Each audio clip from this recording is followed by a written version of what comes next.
Hello guys, this is Ankur Kaushik and you are welcome on our channel UPSC Accessible. Today we are going to study about outwash plains. ठीक है? This is chapter 7, landforms and their evolution. NCERT class 11th, geography. ठीक है? And the topic is depositional landforms created by glaciers. Glaciers जो depositional landforms बनाते हैं, उनमें से हमने moraines पढ़ लिया है और हमने eskers पढ़ लिया है. Now the third one is outwash plains. We have studied moraines, we have studied eskers. Now today we are going to study about outwash plains. What happens when the glacier melts? Okay, let me give you a brief. When the glacier water melts, ठीक है, तो what happens? It pushes the rocks. It pushes the fragments of rock fragments are there.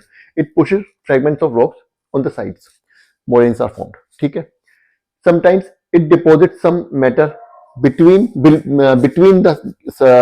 glacier and the surface, so eskers are formed. We have studied in earlier classes.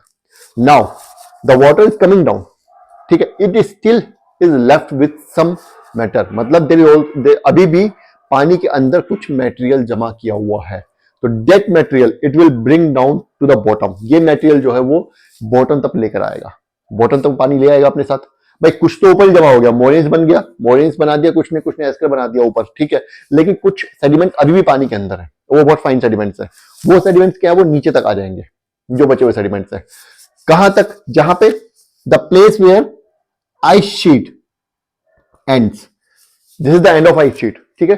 This is the snow line. इससे नीचे snow नहीं है, इससे नीचे पानी है, snow का पानी मेल्ट होकर के आ रहा है, ठीक है.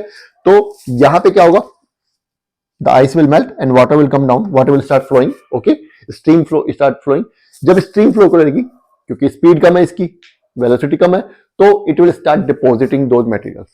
When it will deposit those materials, there will be alluvial plains, alluvial fans, because whenever water comes down from a hill, so at the foothills of a hill or a mountain, water always creates alluvial fans. Now what are alluvial fans? I have told you, I have discussed alluvial plains in earlier classes. अगर आप लोगों को पता है alluvial plains कब क्या होते हैं तो आप कमेंट कीजिए. अगर आपको नहीं पता है तो पुरानी वीडियो देखिए और फिर कमेंट कीजिए, ठीक है. चलिए, तो क्या होता है, अभी तक यहाँ पे क्या होता है, पानी जो है पिघला और नीचे की तरफ आ गया. जब भी नीचे आएगा तो यहाँ पे वो डिपोजिशन करेगा, क्योंकि स्पीड कम है, और डिपोजिशन करेगा तो यहाँ पे alluvial fans बनेंगे. These alluvial fans will join together to make outwash plains. Basically outwash plains कुछ नहीं है, जब नदी नीचे आती है पहाड़ से नीचे तो alluvial plains बनाती है. उसी तरीके से जब ग्लेशियर का पानी यहाँ बहता है तो वो outwash plains बनाता है, जब वो डिपोजिशन करता है. बस इतनी सी बात है, ठीक है. There is nothing much to understand, ठीक है. एनसीईआरटी क्या कह रही है इस बारे में, ये बार हम देख लेते हैं. तो let us study what NCERT say. The plains at the foothills of the glacier mountains, ठीक है. Outwash plains are the plains which are found at the foothills of glacial mountains. ठीक है, glacial mountain है, इसके foothill पर ये मिलते हैं plains. Or beyond the limits of continental ice. If the glacier is not created on mountain, but it's continental glacier, it's created on the plain surface. Plain surface भी तो glacier बनते हैं ना, कहाँ बनते हैं, polar regions में, है ना. तो वहां पे क्या होगा, जहां पे कि ice sheets covered with limits of continental ice sheets, where ice sheet ends, है ना, at the end of ice sheets there will be outwash plains. तो पहले इसने क्या बताया, पहली लाइन में इसने हमें बता दिया कि outwash plains मिलते कहां पे, कि वो जहां पे ग्लेशियर होगा, अगर ग्लेशियर माउंटेन पे है, माउंटेन ग्लेशियर है, तो माउंटेन के फुटहिल्स पे मिलेंगे, और अगर ये कॉन्टिनेंटल ग्लेशियर है तो आइस शीट जहां पे एंड हो रही है उससे आगे हमें आउटवाश प्लेन्स मिलते हैं. तो in the first line, NCERT has described that outwash plains are found at two regions. If there is a mountain glacier, then the outwash plains will be created at the foothills of the mountain. ठीक है. If it's a continental glacier, then the outwash plains will be created where the ice sheet ends. ठीक है, ये ice sheet है, यहाँ पे खत्म हो, इसके आगे alluvial. क्यों, क्योंकि पानी तो यहीं से होगा ना, पानी मेल्ट होकर तो आगे ही जाएगा ना, आगे जाएगा तो डिपोजिशन भी यहीं पे करेगा, ठीक है. इससे पहले जो डिपोजिशन किया वो तो हम पढ़ ही चुके हैं, मोरेन्स और वो सब, जो वो एस्कर वगैरह जो डिपोजिशन किया था, we have already studied about eskers and moraine, तो no need to discuss it here. तो now ice is flowing down with remaining material. It has created moraines and eskers. Still it has some deposition. It has some material. अभी भी उसके पास कुछ material है, तो वो material कहां जमा करेगा? It will deposit that material here. ठीक है, वो क्या करेगा? फुटहिल्स पे. फुटहिल्स पे जब आएगा तो वहां पे वो मटेरियल जमा करेगा, डिपॉजिट करेगा. उसके बाद क्या होता है? Are covered with glaciofluvial deposits. कि जो फुटहिल्स हैं, they are covered with glacial-fluvial deposits. I have already told you about glacial-fluvial deposits. When the glacial water melts and it deposits, ठीक है, जब ग्लेशियर वाटर मेल्ट करेगा तो obviously बात है वो कुछ ना कुछ अपने साथ ऊपर से मेटल लाएगा. जो मेटल लाएगा तो उसको कहीं डिपॉजिट देगा, उसको हम ग्लेशियो-फ्लूवियल डिपॉजिट कहता है. ठीक है, glaciofluvial deposits are those deposits which are created by water melted by the glaciers. ठीक है, समझ गए? ग्लेशियर से जो मेल्ट हुआ वाटर उससे जो क्रिएट होगा उसको उससे वो जो डिपोजिशन करेगा उसको हम ग्लेशियो-फ्लूवियल डिपॉजिट कहते हैं. In the form of broad flat alluvial plains. ये जो पानी नीचे आ रहा है, it will create broad flat alluvial planes.